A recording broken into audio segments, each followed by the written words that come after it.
À la une, le Canada qui va apporter 10 millions de dollars pour les femmes et les jeunes d'Afrique francophone. Annonce faite par le ministre canadien de la francophonie, Christian Paradis, en présence de Michaëlle Jean, la secrétaire générale de l'Organisation internationale de la francophonie. C'était en marge du Forum économique international des Amériques qui se tient en ce moment à Montréal, un événement auquel participe Ségolène Royal, la ministre française de l'écologie, décidément très offensive à 6 mois de la conférence sur le climat Paris 2015. Cela n'a pas échappé à l'œil d'Isabelle Soler. L'idée s'est imposée qu'économie et écologie, loin de s'opposer, sont intrinsèquement liées. Méthode quoi ou réalité, à Montréal, le volontarisme de la ministre française de l'écologie. Le discours catastrophiste, c'est un discours qui conduit à l'inaction. Après le G7 et ses discours, le Forum des Amériques et ses bonnes intentions. Le Québec est fortement engagé dans la lutte au changement climatique et désire s'exprimer à Paris dans le cadre du rôle de plus en plus important qu'on voit joué par les États fédérés, les régions, partout sur la planète. Économie et écologie, paire gagnante, tout le monde ou presque est d'accord, il n'y a plus qu'à faire. Et maintenant, des soupapes défaillantes, l'EPR de Flamanville, le boulet nucléaire français.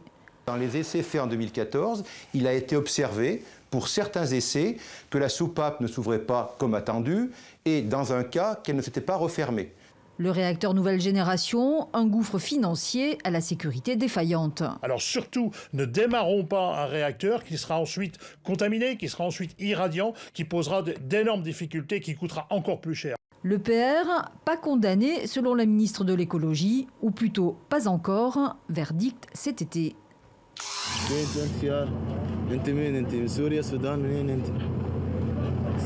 La surveillance maritime et le secours aux migrants, l'affaire de tous les Européens, la Belgique s'entraîne.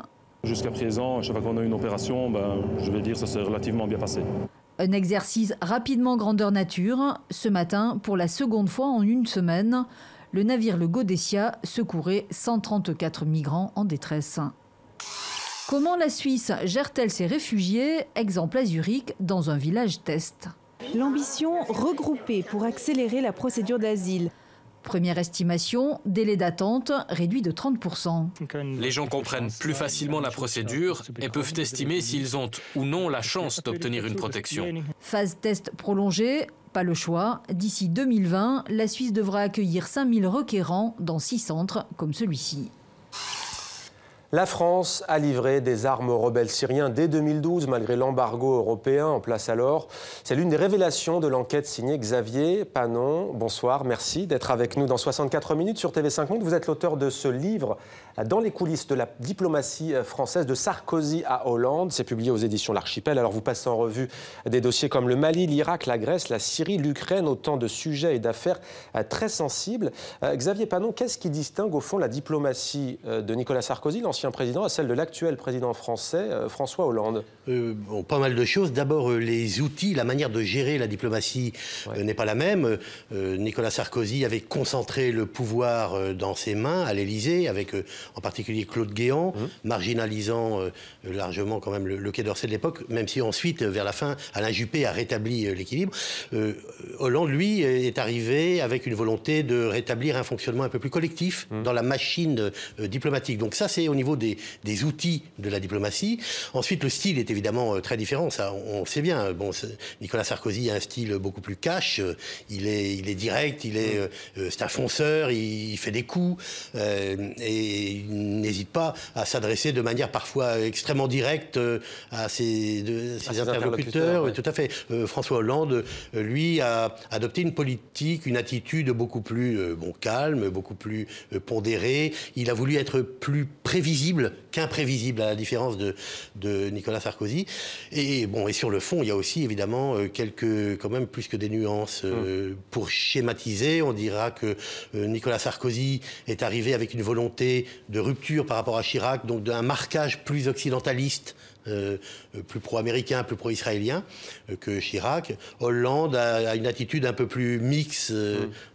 Mais vous dites d'ailleurs, au début du mandat de François Hollande, il y a deux tendances qui s'affrontaient.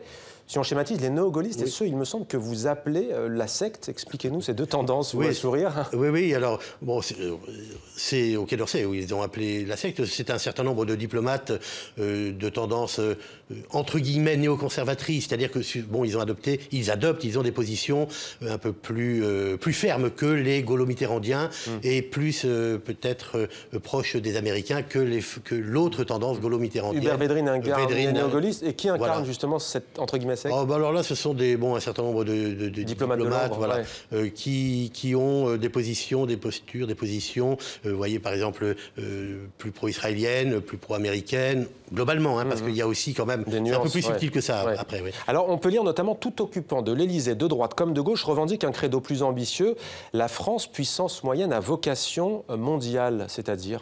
Oui, c'est-à-dire que bon, la France n'est sans être la France de De Gaulle, parce que c'était peut-être plus facile au temps de De Gaulle, il n'y avait que les deux blocs, la France pouvait se marquer plus facilement.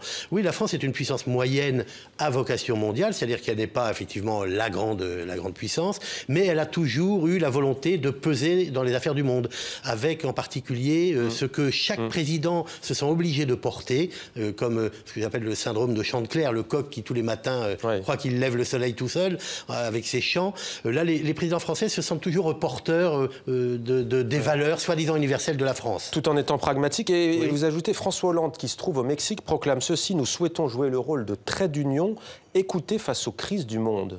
Oui, voilà, c'est toujours cette volonté de la France qui pense qu'elle peut toujours jouer le rôle de pont, le rôle ou même de phare, éclairant le monde, alors que, bon, là, François Hollande le sait parfaitement, la France, sans être, en déclin total quand même, c'est vrai que sa puissance économique est quand même affaiblie pour l'instant, d'où la volonté de la diplomatie économique, ou en tout cas la volonté de retrouver une marge de manœuvre pour que la voix de la France ne soit pas une voix simplement dans le vide, où, vous voyez, où les gens écoutent la France en disant d'accord, mais bon, économiquement, vous ne pesez pas grand-chose. Donc, Alors, il y a des révélations dans votre livre, Xavier Panon, je le disais tout à l'heure, notamment ces armes françaises livrées en 2012, il y a 3 ans, alors que nous sommes déjà en plein conflit armé en Syrie. Il y avait à l'époque un embargo européen.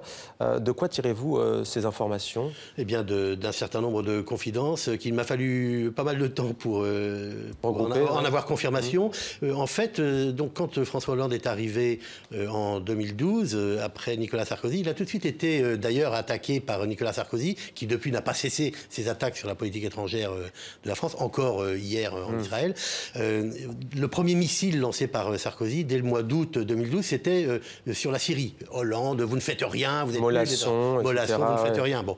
Et en fait, donc, il y a eu des réunions, en particulier une réunion entre des collaborateurs de l'Élysée, du Quai d'Orsay, de la Défense, etc. Et ils ont conclu que la France devait aider ce qui à l'époque apparaissait comme la seule opposition à Assad, les fameux rebelles démocrates entre guillemets. Bon, ensuite on a vu l'émergence des salafistes, Daesh et autres. Mais à l'époque, en 2012, donc Hollande finalement conclut que il faut aider ces rebelles, non pas alors en leur livrant des armes létales, c'est-à-dire des armes mortelles, en particulier missiles anti-chars.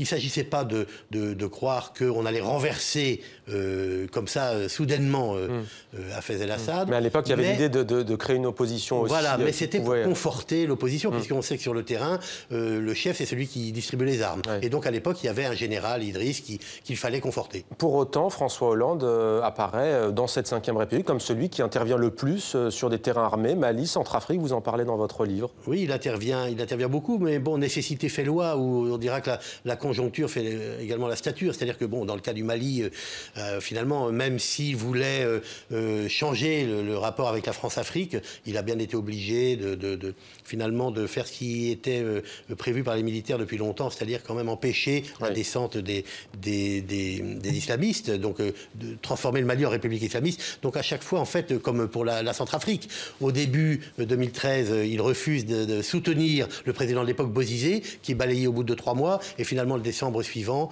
il est contraint d'intervenir. Eh bien, il faut lire tout cela dans les coulisses de la diplomatie française de Sarkozy à Hollande. Il y a des anecdotes très croustillantes dans ces coulisses géopolitiques. Merci à vous, Xavier Panon, grand reporter spécialiste de politique étrangère, d'être venu sur le plateau de 64 minutes.